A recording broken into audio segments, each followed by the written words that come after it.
नमस्कार, मी Shweta. Icons of Maharashtra या कार्यक्रमात आपल्या सगळ्यांचं मनापासून स्वागत.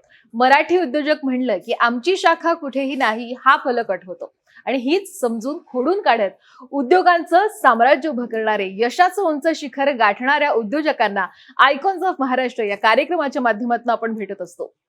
असं म्हणतात की परिस्थितीची जाणीव ज्याला असते तोच यशाच्या दिशेने वाटचाल करतो. आणि अहमदनगर जिल्ह्यातील श्रीगोंदा तालुक्यातील उद्योजक श्री विकास आढाव यांच्या बाबतीत हे अगदी तंतोतंत खरं आहे असं म्हणलं तर चुकीचं ठरणार नाही. चला तर मग जाणून घेऊयात श्री गणेशा उद्योग समूहाचे संस्थापक संचालक श्री विकास आढाव यांची यशोगाथा.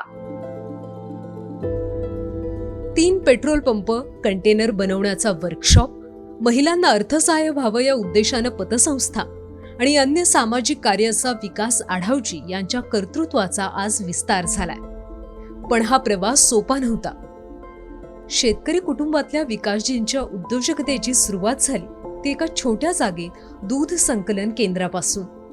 शेतकऱ्यांना उत्तम प्रतीचं दूध घेता यावं म्हणून जोडीला पशुखाद्य व्यवसाय सुरू केला. विकासजी यांचं श्रीगोंदा तालुक्यात 1 पेट्रोल पंप तर शिरूर तालुक्यातल्या रांजणगाव परिसरात 2 पेट्रोल पंप आहेत. 3 पेट्रोल पंप नुसते उभारले नाहीत तर पेट्रोल विक्रीतला सर्वोच्च सेलचा पुरस्कारही मिळवला. मात्र केवळ व्यवसायात यश मिळून ते थांबले नाही. आपल्या सामाजिक जबाबदारीची जाणीव ठेवत महिलांना अर्थसहाय्य व्हावं या उद्देशानं पतसंस्था उभी केली. तसंच गावातल्या अनेक विद्यार्थ्यांना शैक्षणिक मदत करून त्यांचं भवितव्य उज्ज्वल केलं. यशस्वी व्हायचं तर सगळ्यांना सोबत घेऊन व्हायचं याच विचारधारेनं विकासजींनी संपूर्ण श्री गणेशा उद्योग समूहाचा परिवार उभा केला.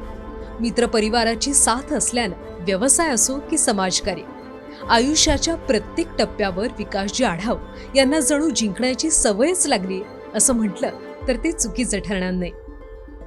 अपयश ही नवी संधी आहे असं मानणाऱ्या श्री विकास आढाव यांच्याशी आपण थेट चर्चेला सुरुवात करणार आहोत. सगळ्यात आधी त्यांचं आपण कार्यक्रमात स्वागत करूयात. नमस्कार सर, कार्यक्रमात स्वागत आहे. विकासजी, तुम्ही खरं तर शेतकरी कुटुंबातून आलेला आहात. व्यवसायाची अशी कोणतीही पार्श्वभूमी तुमच्याकडे नाहीये, तरीही तुम्ही व्यवसायात नेमकी कसे उतरलात? ॲक्च्युली तसा मॅडम मी शेतकरी कुटुंबातील. माझं शिक्षण हे तसं ग्रामीण भागात झालं. ॲक्च्युली मी माझ्या वडिलांची इच्छा मी नोकरी करायचं अशी होती, परंतु मी काय झालं, D.Ed केल्यानंतर शिक्षकाच्या जागा ह्या 2002 ते 2005 या काळात भरल्या नाही. परंतु या काळामध्ये शेतकरी कुटुंबात असल्यामुळं, घरी असल्यामुळं रिकामं बसण्याच्या ऐवजी त्या काळामध्ये काय केलं पाहिजे, तर माझी फॅमिली ही मोठी आहे. त्याच्यामध्ये माझे 7 चुलते आहे. तर ते 7 चुलते प्रत्येकाच्या घरी पूरक व्यवसाय म्हणून दूधधंदा होता. तर त्याच्यामध्ये ते सगळे शेतकरी असल्यामुळं ते आपलं स्वतःचं दूध एका सहकारी संस्थेला घालत होते.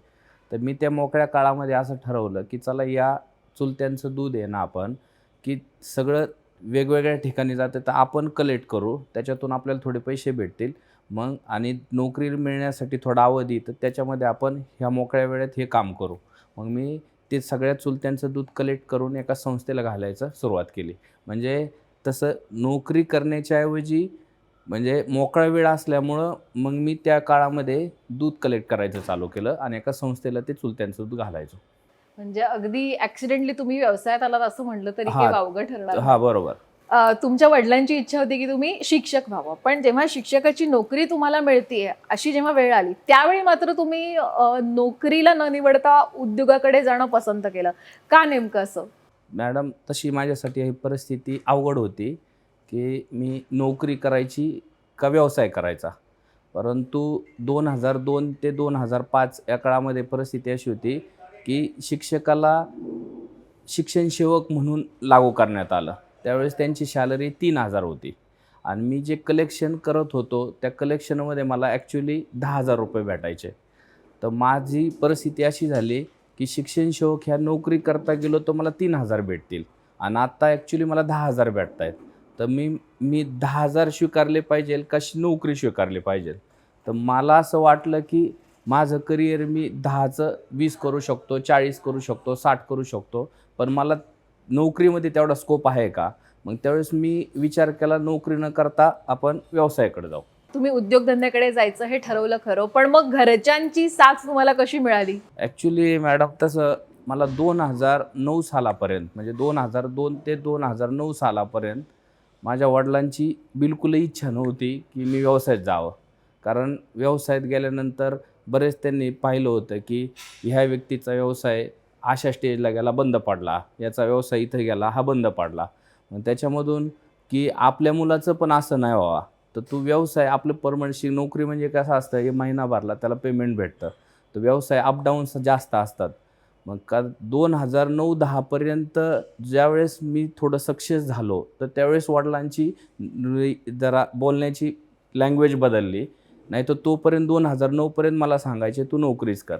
पण माझे काम, मेहनत हे सगळ्या गोष्टी मला थोड्या-थोड्या अचीव्ह होत गेल्यानंतर ते कमी होत गेलं, की तू नोकरी सोडून हे केलं, बेटर केलं. म्हणजे 2002 पासून ते 2009 या काळापर्यंत तुम्ही तेवढा संयम ठेवला. संयम ठेवला. त्याच्यात म्हणजे यायचंच त्यांच्या आई-वडिलांची इच्छा राहायची. मला पण कधी-कधी जाणीव व्हायची, अरे आपण चुकलो तर नाही ना, की आपण नोकरीच केली असती तर बरं झालं असतं. पण याच्यामध्ये बिझनेसमध्ये अप फार असतात. कधी असं वाटतं एक वर्षामध्ये असं वाटतं, की 9 महिने खराब असतात, 3 महिने चांगले असतात. मग त्यावेळेस असा विचार येतो, अरे आपण चुकलो काय? मग परंतु हळू काम करत गेल्यानंतर, यश मिळत गेल्यानंतर ह्या गोष्टी मग मी पण टाळलं, की नाही नोकरीपेक्षा आता व्यवसायच बेटर आहे.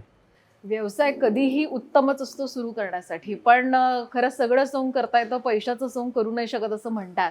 तर भांडवल नेमकं कसं उभं केलं? ॲक्च्युली मॅडम म्हणजे अति चांगला प्रश्न आहे हा. विषय असा झाला, की म्हणजे पार्श्वभूमीच माझी मुळात संघर्षात गेली. म्हणजे माझ्या अगदी शिक्षण करण्यासाठीच वडिलांना 2 एकर जमीन विकावी लागली.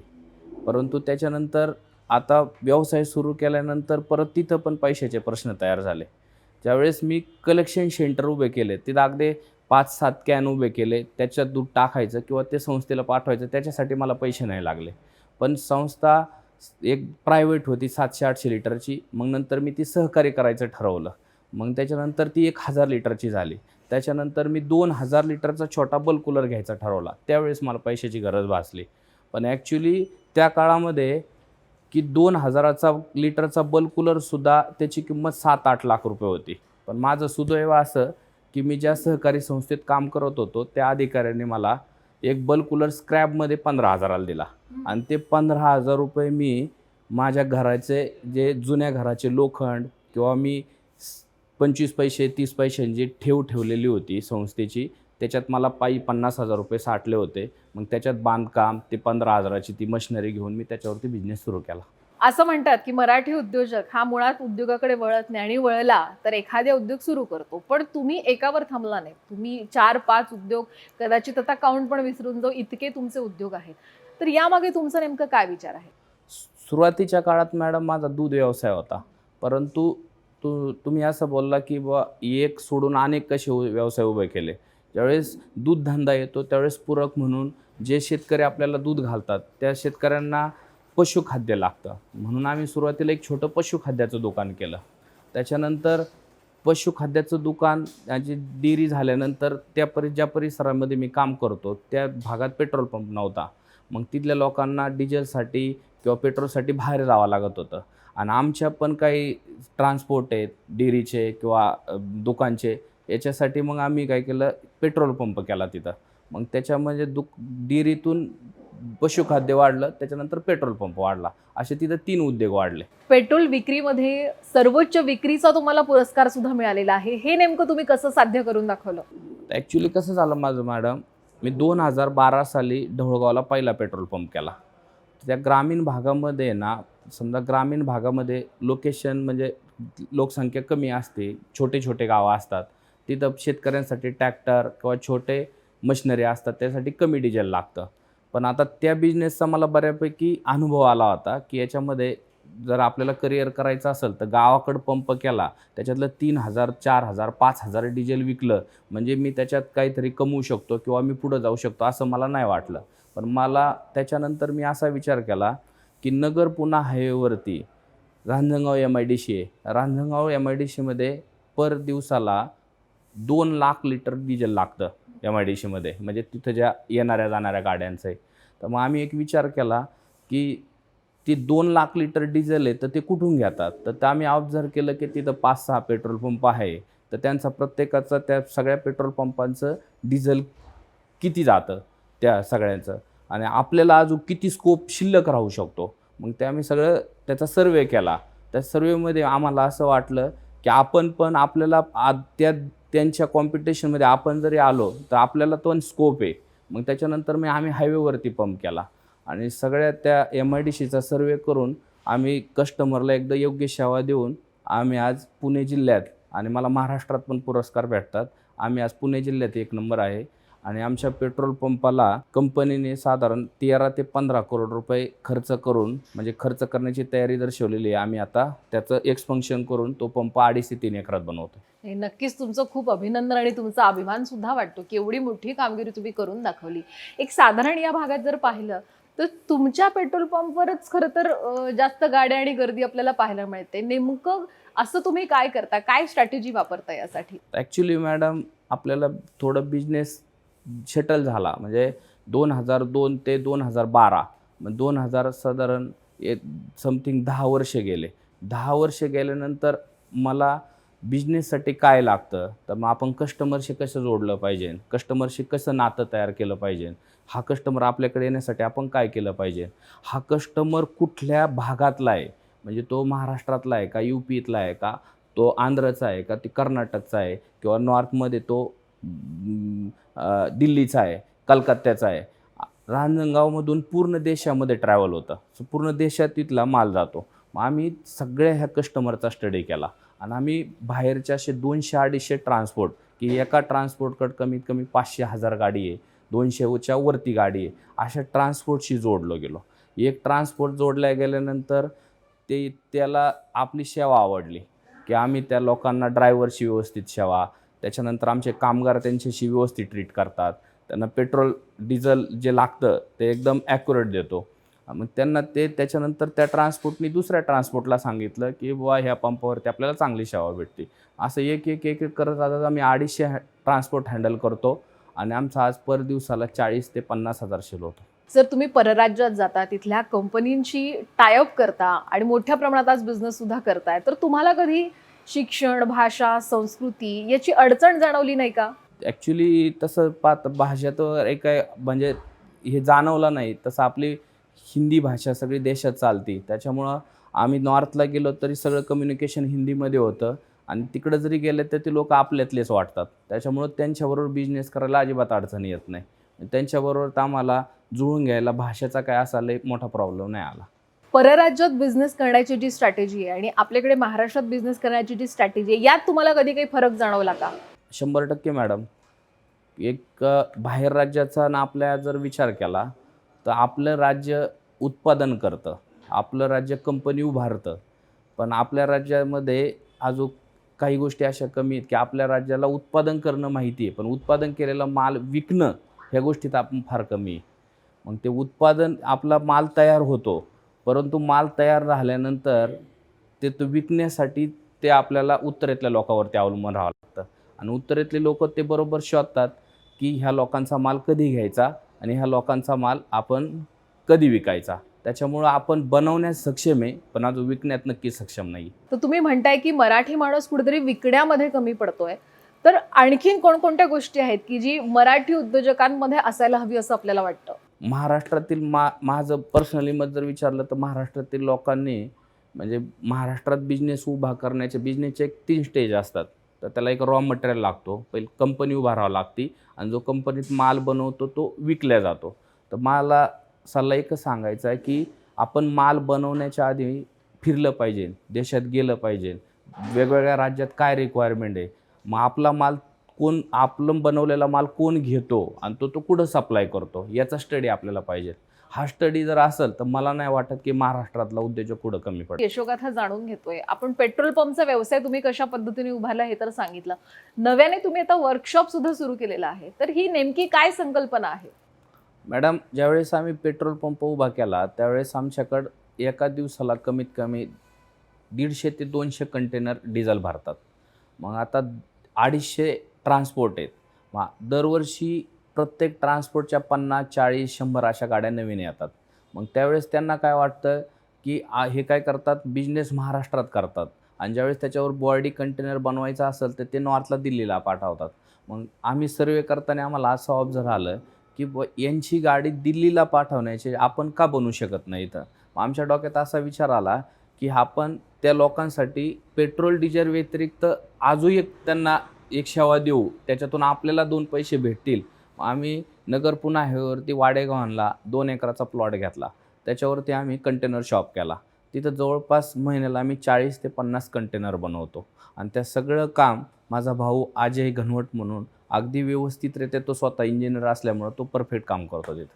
अर्थसहाय्य व्हावं गावातल्या महिलांना, नागरिकांना म्हणून तुम्ही पतसंस्था सुरू केली. साधारण या पतसंस्था सुरू करण्यामागची काय तुमचा विचार आहे, काय कहाणी आम्हाला जाणून घ्यायची? आता मॅडम, सुरुवात झाली डेअरीपासून. डेअरी झाल्यानंतर आमचा पशुखाद्याचा व्यवसाय आला. पशुखाद्याचा आल्यानंतर पेट्रोल पंप झाला. पेट्रोल पंप झाल्यानंतर आमचं वर्कशॉप झालं. त्याच्यानंतर पेट्रोल पंपाचं रूपांतर 2-3 पेट्रोल पंपात झालं. मग हे सगळं करत असताना आम्हाला जी कॅश कलेक्ट व्हायची, तर ते कॅश कलेक्ट झाल्यानंतर रोज मुलांना ती कॅश बँकेत भरायला जावं लागायची. तर मग मनात असा विचार आला की ही कॅश आपण आपली संस्था केली, त्या संस्थेमध्ये आपल्या परिसरातील लोक पण काम करतील, ती कॅश आपल्याच तिथल्या लोकांना युटिलाइज होऊ शकते आणि त्या संस्थेतून काही लोकांना रोजगार मिळून किंवा त्याच्यामध्ये प्रश्न असा होतो, जसं आपण पुढं जातो तसे आपले छोटे गावाकडले सामान्य लोक असतील, मित्र असतील, ते आपल्याकडं असं विचार करतात की की आपल्याला थोडी आर्थिक मदत होईल का. तर त्यावेळेस विचार असा येतो की चला याला आपण स्वतः आर्थिक तर मदत करू शकत नाही ना, तर आपली स्वतःची संस्था आहे. मग तुला किती 1,00,000 रुपये लागतात, 2,00,000 रुपये लागतात, 5,00,000 रुपये लागतात, आपल्या संस्थेत जा आणि ते तुला योग्य दरामध्ये रेट ऑफ इंटरेस्ट भेटेल आणि तू त्या ठिकाणी आपलं लोन घे. त्या माध्यमातून माझ्या जवळच्या लोकांचं पण काम झालं आणि आमच्या मुलांना जी कॅशची तिकडं जाऊन वेळ वाया जायचा, मग ती कॅश तिथं भरणा होतो. तिथून सगळ्या प्रकारचे RTGS चालतात, लोकांचे पैसे जमा होतात, परिसर पण सुजलाम सुफलाम होतो. हे म्हणून एक ह्या पतसंस्थेचं डोक्यात आलं आणि त्याचा आम्ही चांगल्या प्रकारे चालवतो आणि त्याच्यामध्ये ठेवी पण व्यवस्थित आहे आणि आमचे कर्जदार पण व्यवस्थित आहे. आज तुम्ही एक डेअरीपासून सुरुवात केली आणि त्यानंतर आता स्वतःची पतसंस्था आहे. हा तुमचा जो उद्योग समूह आहे हा अगदी दिवसेंदिवस वाढत चाललेला आहे. एक साधारण जर आपण विचार केला की हे एवढं सगळं तुम्ही कुठे नेमकं शिकला? बिझनेस करायचा नव्हता, नोकरी सोडून बिझनेसमध्ये आलो. तर सुरुवात डेअरी केली, त्याच्यानंतर एक बिझनेस वाढत गेला. तर एक बिझनेस केल्यानंतर मी स्वतःचा माझा प्रपंच चालू शकतो. माझ्या घरात माझे भाऊ, माझे चुलत भाऊ, इतर फॅमिली हे सगळे असताना जर माझं एकट्याचं चांगलं होत असेल, तर आपण एक बिझनेस सेटल केल्यानंतर तो दुसरा केला किंवा दुसरा बिझनेस झाल्यावर पण तिसरा केला. तर एक बिझनेस छोट्या भावाने पाहिला, एक बिझनेस मोठ्या भावाने पाहिला, एक बिझनेस चुलत भावाने पाहिला. तर आपल्याबरोबर ते पण मोठे झाले पाहिजे. त्याच्यानंतर या सगळ्यांना रोजगार भेटतो. मग ह्या सगळ्या रोज आणि आपण मोठं होता होता आपल्याबरोबरची किंवा फॅमिलीतली लोकं पण आपल्याबरोबर नेणं, याच्यात जो आनंद भेटतो तो फार मोठा असतो. आणि हे सगळे बिझनेस उभं केल्यानंतर मित्र असो किंवा फॅमिली असो, हे सगळे बिझनेस पाहतात ना, त्याच्यामुळं एक कधी बरं वाटतं की चला आपल्याबरोबर आपले फॅमिली पण आज अभिमानाने सांगते की मी पेट्रोल पंप पाहतो, मी संस्था पाहतो, मी ट्रान्सपोर्टचं काम पाहतो. याच्यामधून त्यांना पण आनंद भेटतो आणि मला पण अभिमानाने बाहेर सांगावं लागतं की अशा नाना प्रकारचे 4, 7, 8, 10 बिझनेस आमचे आहे आणि सगळे बिझनेस माझी फॅमिली पाहते. सर, आज तुमचे जितकेही ऑफिसेस आहेत प्रत्येक ऑफिसमध्ये श्री गणेशा परिवार म्हणून एक तुम्ही बोर्ड लावलेला आहे आणि तुम्ही तुमच्या या पूर्ण समूहाला एक परिवार म्हणून संबोधता. तर यामागचा तुमचा काय विचार आहे? मॅडम, मी ज्यावेळेस माझ्याकडं आज 100 ते 125 कर्मचारी काम करतात. मग ते साधं अकाउंटंटपासून मॅनेजर लाईनपर्यंत, शिपायापासून साफसफाई करणारापासून, याच्यामध्ये सगळ्यात महत्त्वाची गोष्ट असते ज्यावेळेस एखाद्या फॅमिलीतले व्यक्ती आपल्याकडं कामाला येते, त्यावेळेस आपण त्याच्याकडं वर्कर या एम्प्लॉय म्हणून नाही पाहिलं पाहिजे. त्याच्याकडं आपण तो आपल्या फॅमिलीतला आहे. त्यावेळेस त्याला जर तो आपल्या कोणत्याही बिझनेसच्या ऑफिसमध्ये आला आणि त्याने ते वाचलं की त्याला ते असं भासतं की मी घर सोडून दुसरीकडे काम करत नाही, आपल्या परिवारातच काम करतो आहे. आणि तो त्या परिवारातच काम करत असल्यामुळे, त्याला भासत असल्यामुळे तो मन लावून काम करतो आणि त्याला पण त्याच्यातून आनंद भेटतो आणि आमची संस्था पण त्याच्यातून चांगली चालते. आज तुम्ही एक यशस्वी उद्योजक झालात खरे, पण तुम्ही स्वतःमधला शेतकरी मात्र अजूनही जिवंत ठेवलेला आहे. कशा पद्धतीने एक शेतकरी म्हणून तुम्ही काम पाहताय? मॅडम, आपण शेतकरी कुटुंबातून आलेला आहे. पूर्ण देश हा तसा शेतकऱ्यावर अवलंबून आहे. शेती असेल तर आपण आहे. सगळ्यात महत्त्वाचं की आपल्याकडं सुरुवातीला काही नसताना आपण बिझनेसमध्ये आलो, बिझनेसमध्ये वाढ झाली. आज सगळ्यात महत्त्वाचं की आपण मूळ आपली गोष्ट सोडली नाही पाहिजे. म्हणजे आपण वडिलांना शेतीची आवड, फॅमिलीला शेतीची आवड, भावाला शेतीची आवड. मग याच्यामधून आम्ही शेतीवरती पण जास्त प्रकारे फोकस दिला. म्हणजे बिझनेस करत असताना आम्ही 2011ला NHBचा नॅशनल हॉर्टिकल्चर बोर्ड या नावाने प्रोजेक्ट केला. तो पण प्रोजेक्ट आम्ही सक्सेस केला. 2018ला पण आम्ही NHBचा प्रोजेक्ट केला. तो पण सक्सेस केला. त्या प्रोजेक्टच्या अंडर आम्ही डाळिंब लावलं. म्हणजे आणि तुम्हाला सांगायला अभिमान वाटेल, माझं 2011 तर 2018 या काळामध्ये जे डाळिंब तयार झालं ते ENI कंपनीने ते डाळिंब एक्सपोर्ट केलं. म्हणजे त्याच्यातलं बी काढून आहे ना, ते डाळिंब आमचं फॉरेनला गेलं. मग त्याच्यात पण आम्हाला चांगलं इन्कम भेटलं. म्हणजे आम्ही हे पाहत असताना आम्ही शेतीकडे पण कधी दुर्लक्ष नाही केलं. आणि याच्याही व्यतिरिक्त अजून एक तुम्हाला आनंदाची गोष्ट सांगतो की आम्ही आता मागच्या काळामध्ये, कोरोनाच्या काळामध्ये, की गायींचं प्रमाण आणि कोरोनानंतर एक याचा लंपीचा आजार आला, त्याच्यामध्ये गायी कमी झाल्या. म्हणून गव्हर्नमेंटनी NDDB अंतर्गत आहे ना एक स्कीम केली की जे गायींचं उत्पन्न किंवा गायी वाढल्या पाहिजे म्हणून 2 करोड रुपये एका प्रोजेक्टसाठी, 200 गायीसाठी 2 करोड रुपये अनुदान द्यायचं ठरवलं. तर ते एका शेतकऱ्याकडे त्यासाठी 5 एकर जमीन लागते. तर आम्ही असे 5 प्रोजेक्ट केले. त्याच्यातला पहिला प्रोजेक्ट आधी आमचा 6 जूनला त्याचं सँक्शन पण भेटलं आणि असे 200 करून आम्ही 1000 गाई म्हशीचा आधुनिक गोठा बनवतोय. आणि ते पण सुंदर, त्याचं नियोजन साधारण आता एक प्रोजेक्ट सँक्शन झाला, बँकेकडे फाईल गेली, ते चालू झाल्यानंतर 1 बाय 1 पुढच्या 2 वर्षामध्ये मी 1000 गाई गोठाचा तो NDDB अंतर्गत प्रोजेक्ट फायनल करतो. तुमचे साधारणपणे श्री गणेशा उद्योग समूहाला घेऊन, या वेगवेगळ्या उद्योगांना घेऊन फ्युचर प्लॅन्स नेमके काय आहेत? फ्युचर प्लॅन जर पाहिलं तर माझे मेन बिझनेस 2, एक डेअरी क्षेत्र आणि एक पंप क्षेत्र. तर मी डेअरीत काय ग्रोथ करू शकतो आणि पंपात वेगळं काय करू शकतो. तर डेअरीत ॲक्च्युली आज आम्ही 1 लाख लिटर दूध घेतो. तर 1 लाख लिटर झालेलं कलेक्शन दूध आज आम्ही समोरच्या पार्टीला दूध न विकतात त्याचे बटर आणि पावडर प्रॉडक्ट बनवून घेतो. 2 बटर आम्ही कोल्ड रूमला टाकतो आणि SMP आम्ही गोडाऊनला टाकतो. आणि तुम्हाला सांगितल्याप्रमाणे सगळ्या नॉर्थच्या लोकांचा आमचा संपर्क आल्यामुळं की हे जे दोन्ही प्रॉडक्ट मी नॉर्थला म्हणजे ऑल इंडियामध्ये विकतो, म्हणजे डेअरीचे. आता मूळ प्रश्न असा झाला की आमच्याकडं दूध अवेलेबल आहे, त्याच्यापासून आम्ही जे SMP आणि बटर बनवतोय ते कुठं विकायचं ते माहिती आहे. मग राहिला कोणता प्रश्न, मध्ये बटर आणि पावडरची फॅक्टरी बनवायची. तर आम्ही 16 एकर जागेमध्ये, त्यातल्या 6 एकर जागेमध्ये कॅटल फील्ड, म्हणजे जे कॅटल फीडचं दुकान आहे त्याच्यासाठी कॅटल फीड आमचं 3-4 जे तालुक्यात जातं, तर त्याच्यावरती आम्ही कॅटल फीड लावतो. आणि 10 एकरवरती आम्ही SMPचा पावडर प्लांट लावतो आहे. त्याचं पण सँक्शन एक 2-3 दिवसापूर्वी झालं आहे. तो पण प्रोजेक्ट साधारण 1 महिनाभरात चालू होऊन जाईल. म्हणजे डेअरी क्षेत्र 1 लाखाचं 5 लाखावर नेतो आहे. कॅटल फीड 3 तालुक्यात ते राज्यात जाईल.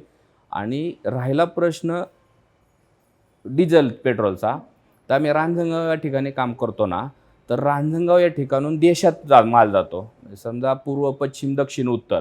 तर आमचं व्हिजन असं आहे की उत्तरेत जाण्यासाठी वेगळा पंप, दक्षिणेत जाण्यासाठी वेगळा पंप, पूर्व पश्चिमसाठी वेगळा पंप, असे ऑलरेडी 3 पंप आहे. अजून 2 पंप ह्या पुढच्या आता जी नवीन याडी येते त्याच्यामध्ये होऊन जातील. म्हणजे आम्ही पंपाच्या क्षेत्रात की कुठलाही रांजणगावचा ग्राहक किंवा कुठलाही ऑल इंडियातला ग्राहक चारही दिशेने जात असत तर तो आमच्यापासून तो बोलला नाही पाहिजे की आम्हाला ह्या भागात सेवा भेटत नाही. म्हणजे पंपाच्या क्षेत्रात पण आम्ही सार्वजनिक काम करतो आहे आणि डेअरी इंडस्ट्रीमध्ये पण आम्ही इन फ्युचर राज्यात नाही देशात काम करण्याचा प्रयत्न करतो आहे. सर, तुम्ही लोखंड विकून सुरुवातीच्या काळामध्ये व्यवसाय सुरू केला होता आणि आज तुम्ही स्वतः अगदी करोडोंमध्ये उलाढाल करताय. तुम्हाला स्वतःला विश्वास बसतो का? हा सगळ्यात महत्त्वाचा विषय असा आहे की आपण ज्यावेळेस एखादं मोठं काम करायला जातो त्यावेळेस आपण आपले पूर्वीचे दिवस आठवले पाहिजे की आपण सुरुवातीच्या काळामध्ये आपल्याकडं काय होतं आणि आज आपल्याकडं काय आहे. तर जनरली मी शेतकरी किंवा ग्रामीण भागातून असल्यामुळं मी माझं ग्राउंड लेवल कधी सोडत नाही. म्हणजे अगदी तुम्ही सांगितल्याप्रमाणे मला पंपावरती माझ्याच एका मित्राने असा प्रश्न विचारला की की तू सपोजली आता हे पुढचे प्रोजेक्ट लावतोय सगळे आणि आत्ता तो तू स्टेबल आहे, मग याच्यानंतर तू इन फ्युचरमध्ये जर प्रोजेक्ट लावले आणि त्याच्यात फेल झाला तर तुझा काय प्रॉब्लेम? म्हणजे तुला म्हणजे हे आज सेटल असून पुढं लावण्याची आवश्यकता आहे का? तर त्याचा प्रश्न चांगला असल्यामुळे मला 4-5 मिनटं वेळ गेला, की आज तर आपलं शेटल आहे. मग आज शेटल असून पण आपण हे अजून पुढं जायचा विचार करतो, मग हे थांबलं पाहिजे का केलं पाहिजे? तर मी 4-5 मिनटं विचार केला. तर माझ्या डोक्यात एक विचार आला, की अगदी शूरला शाळेला असताना 12वीला असताना की संध्याकाळच्या म्हणजे जेवणाच्या डब्यासाठी आम्ही कुठं शहरामध्ये लग्न किंवा कुठं कोणाचा कार्यक्रम आला तिथे जेवायला जायचो. एका कार्यक्रमामध्ये संध्याकाळी माझा मित्र मी आणि जेवणावरून मार खाल्ला, की बाबा म्हणजे त्यांनी पकडलं आणि मार दिला.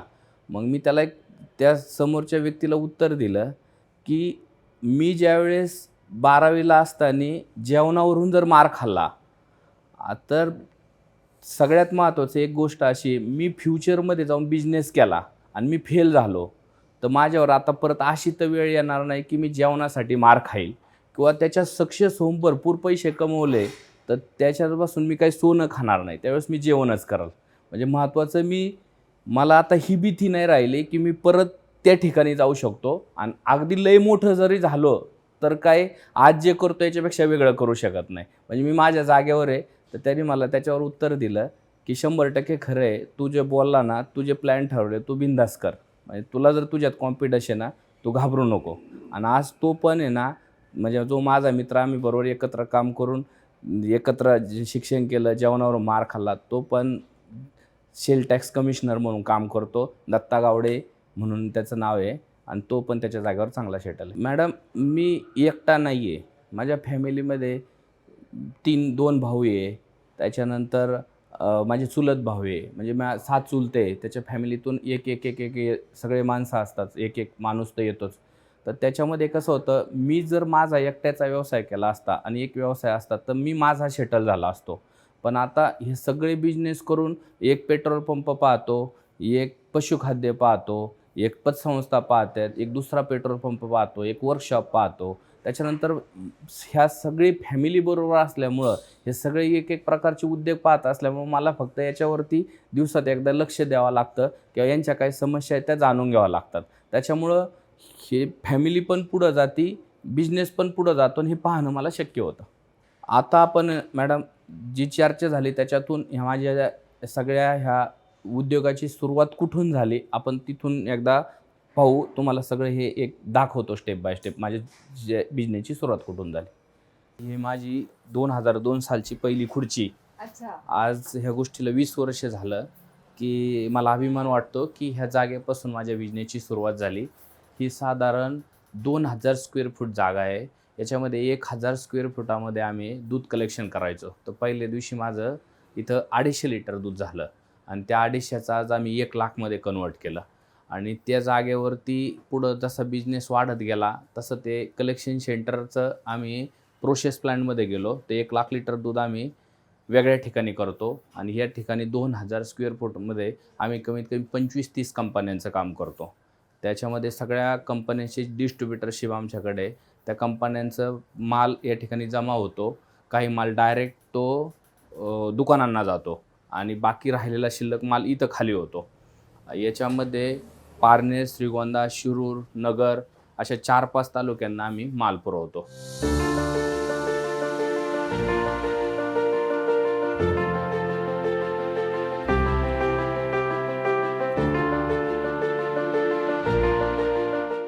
श्री खंडेश्वर विद्यालय येवती 1996, 1997, 1998 या ठिकाणी मी 8वी, 9वी, 10वी इयत्तेचं शिक्षण घेतलं.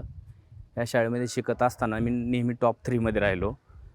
आज मला सांगायला अभिमान वाटतो की ह्या शाळेमध्ये शिकत असताना हे शाळेचं समोरचं ग्राउंड, या शाळेवर मी 8वी, 9वी, 10वीमध्ये खेळायचो, बागडायचो. पण मला असं कधी वाटलं नाही आहे की ह्या शाळेच्या प्रांगणाच्या समोरच माझ्या उद्योगाची सुरुवात होईल आणि एक आज मोठा मी उद्योग उभा कराल. कसं असतं, प्रत्येक विद्यार्थ्याचं एक स्वप्न असतं की आपण ज्या शाळेत शिकतो त्या शाळेला आपण विसरलं नाही पाहिजे. एकदा आपण एका विशिष्ट लेवलपर्यंत गेल्यानंतर त्या शाळेविषयी आपली आत्मीयता पाहिजे. त्या शाळेला आपण काहीतरी त्या विद्यार्थ्यांसाठी प्रोत्साहनपर काही दिलं पाहिजे. त्या गोष्टी मी नेहमी पाळतो. दरवर्षी थंडीचे दिवस असाल त्यावेळेस त्यांना स्वेटर म्हणा, त्या कानटोपी म्हणा किंवा नवीन शिक्षण दरवर्षी चालू त्यांना विद्यार्थ्यांना वह्याचं वाटप असं रेग्युलर मी करत राहतो. माझी शाळा या नात्याने यापुढेही या शाळेसाठी मी नेहमी अशी मदत करण्याचा प्रयत्न करेल. ह्या शाळेच्या समोर हे ऑफिस आणि या शाळेमध्येच मी कुठं बसत होतो ते तुम्हाला एकदा दाखवतो. या शाळेमध्ये मी शिकलो. या शाळेमध्ये 8वीत असताना, 9वीत असताना, 10वीत असताना आजही मला ह्या शिक्षकांची बेंच पण माझ्याशी बोलता येत असं आज मला एक भास होतो. 8वी, 9वी, 10वीत शिकत असताना मला कधी असं जाणीव नाही झाली की ह्याच परिसरात मी एक उद्योग व्यवसाय करू शकतो. हा जो काळ असतो 8वी, 9वी, 10वीचा तो खेळायचा, बागडायचा असतो, फिरायचा असतो. यावेळेस आपली कधी स्वप्न बाळगलेली नसतात. पण मला आज सांगायला आनंद वाटतो की ह्या शाळेचाच विद्यार्थी या नात्याने मला आज खूप आनंद होतो आहे की ह्या शाळेच्याच प्रांगणामध्ये माझा एक बिझनेस उभा राहतो आहे.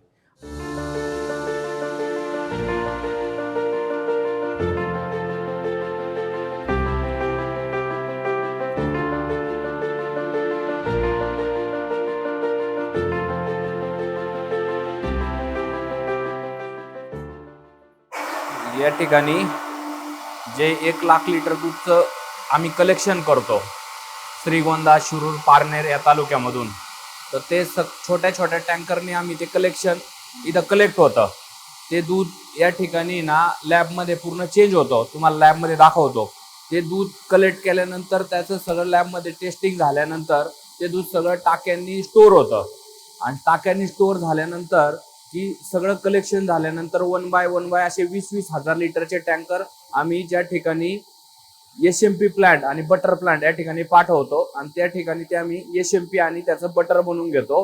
आणि ते तयार झालेलं बटर SMP आम्ही नॉर्थमध्ये सेल करतो. तर त्याचं टेस्टिंग कसं होतं ते तुम्हाला दाखवतो.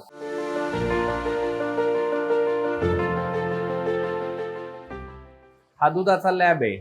या ठिकाणी जे आपण कलेक्ट केलेलं दूध असतं ते पर पार्टी वाईज त्याचा सॅम्पल घेतला जातो.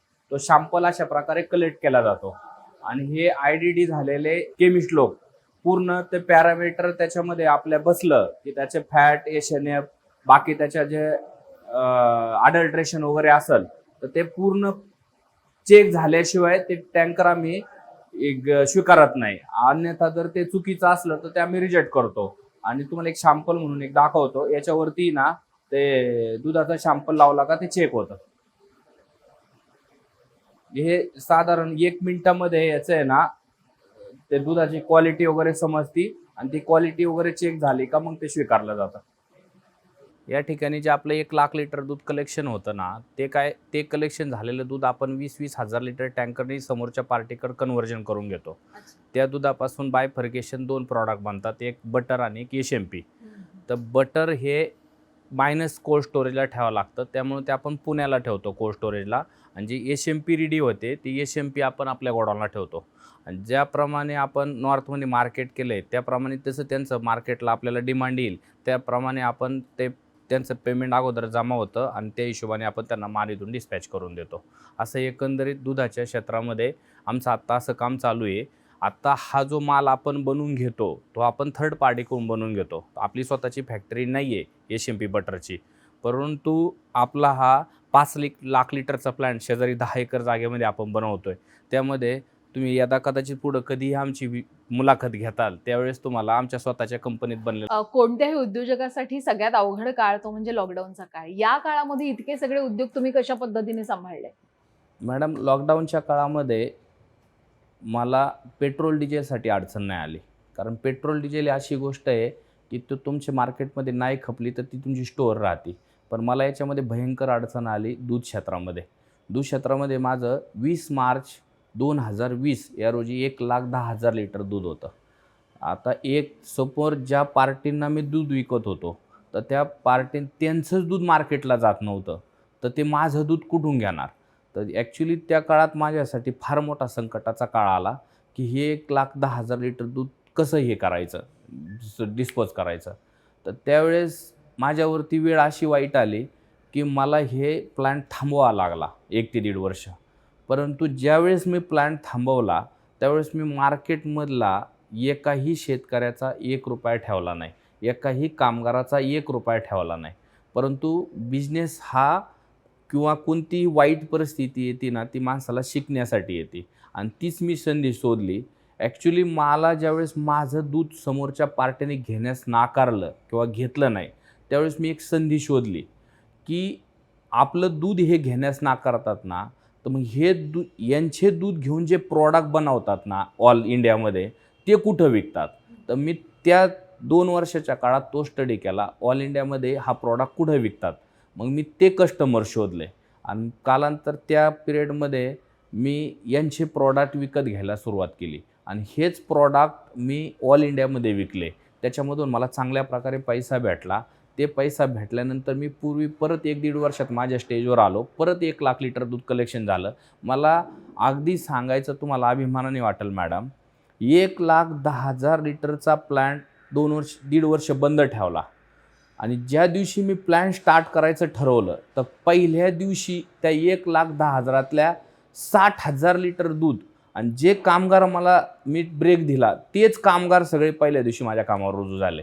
म्हणजे मला ह्या गोष्टीचा कधी-कधी मला अभिमान वाटतो, की मी माझे व्यवहार चांगले ठेवल्यामुळं, की ना माझं दूध कमी झालं, ना माझ्यापासून माझा कर्मचारी तुटला.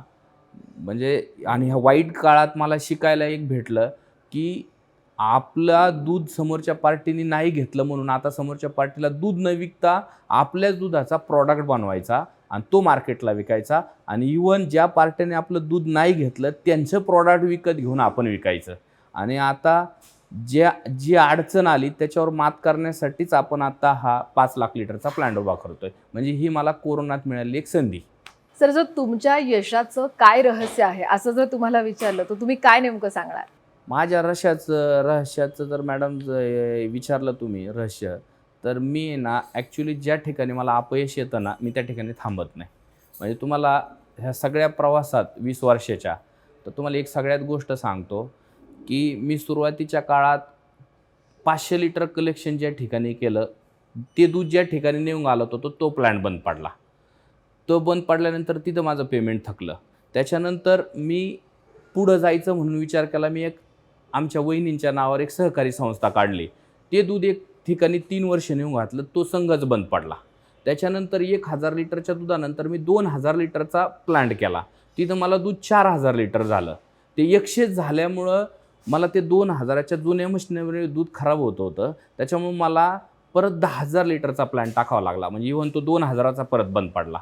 10,000चा टाकल्यानंतर मला परत 15,000 लिटर दूध आलं, मला 1 लाख लिटरचा. म्हणजे प्रत्येक गोष्टीत ज्यावेळेस अपयश येतं तर त्यावेळेस माणसांनी संधी शोधली पाहिजे, की अपयश आल्यानंतर आपण इथं न थांबता याच्यातून काय पुढं गेलं पाहिजे किंवा प्रगती कशी केली पाहिजे.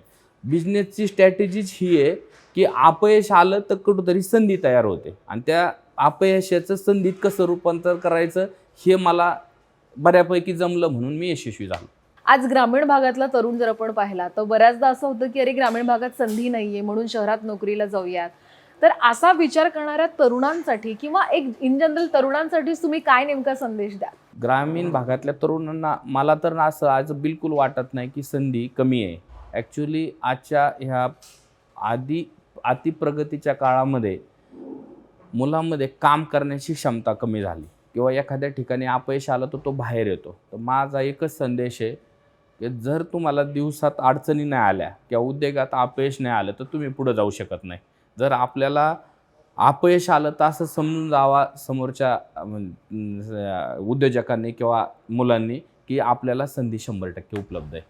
आतापर्यंतच्या तुमच्या प्रवासामध्ये साधारणपणे एक मेंटरशिप म्हणू शकतो आपण, कोणाकोणाची तुम्हाला साथ लाभली?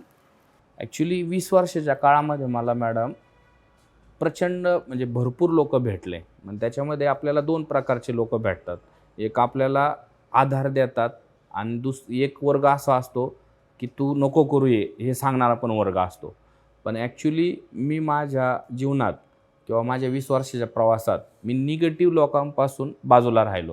म्हणजे जे निगेटिव्ह भेटतात त्यांना वजा करतो, जे पॉझिटिव्ह भेटतात ना त्यांना पकडतो.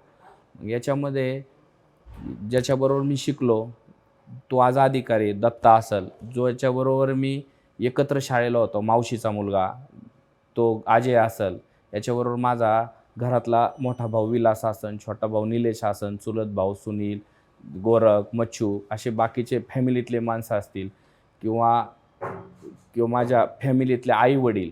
म्हणजे आई-वडील हे माझे प्रेरणास्रोत होते. म्हणजे आई-वडील म्हणजे माझे आई-वडील शिकलेले नाही, पण तरी माझं सगळं निरीक्षण करतात आणि निरीक्षणातून ते मला वाचतात, की हा अडचणीत आहे का, याचा माझ्या चेहऱ्यावर ते समजतात, की हा कोणत्या याच्यामध्ये. म्हणजे माझ्या आई-वडिलांचं पण याच्यामध्ये फार मोठं योगदान आहे. आणि काही ज्ञात अज्ञात अशा गोष्टी असतात, की त्यांचा आपल्याला भरपूर सपोर्ट असतो. आज अनेकदा अपयश आलं आणि या अपयशातून तुम्ही शिकत गेलात असं तुमचं म्हणणं आहे. तुम्हाला आजही असं अनेकदा होतं का, की अडचणी आल्यामुळे थोडंसं उदास व्हायला होतंय, पुढे काय करावं समजत नाहीये, मग अशा वेळी तुम्ही नेमकं काय करता? शक्यतो ज्यावेळेस अशी वेळ येते ना, त्यावेळेस मला असे 20 वर्षात भरपूर प्रसंग आले, पण अशा वेळेस मी एकटा राहण्याचा प्रयत्न करतो. मला ज्यावेळेस अशी वेळ दिसते ना, की निगेटिव्ह दिसते किंवा मी फार म्हणजे कमी लोकांशी चर्चा करतो किंवा बोलतच नाही, मग त्यावेळेस मी ज्यावेळेस एकटा प्लॅन करतो ना, तर एकटा बसून ज्यावेळेस नियोजन का आपण कोणाचा सल्ला घेतला पाहिजे, आपण कोणाच्या सल्ल्याने बाहेर पडू शकतो. मग आपण ज्या 1000 लोक सांभाळण्यापेक्षा 2च लोक आपल्याबरोबर असतील आणि त्या 2च लोकांचा सल्ला घेतला तर 100% त्यातून बाहेर पडतो. असे मित्र माझ्याकडे आहेत, की ज्यांचा सल्ला घेऊन मी बाहेर पडतो. आणि खऱ्या अर्थाने अपयश ही यशाची पहिली पायरी आहे हे म्हणतात ते अगदी बरोबर आहे. आणि तुम्ही ते खऱ्या अर्थाने साध्यही करून दाखवलेलं आहे. अपयश आलं तर न डगबगता त्या अपयशातनं सुद्धा संधी शोधण्याचं काम विकासजी आढाव यांनी केलेलं आहे. त्यामुळे त्यांचा हा संपूर्ण जीवन प्रवास हा खरंच आजच्या प्रत्येक तरुणासाठी, प्रत्येक व्यक्तीसाठी हा खूप महत्त्वाचा आहे. खरंच सर, तुम्ही इथे आलात, इतकी छान आमच्याशी बातचीत केली, तुमचा सगळा जीवन प्रवास आम्हाला सांगितला. खरंच तुमचे मनापासून आभार.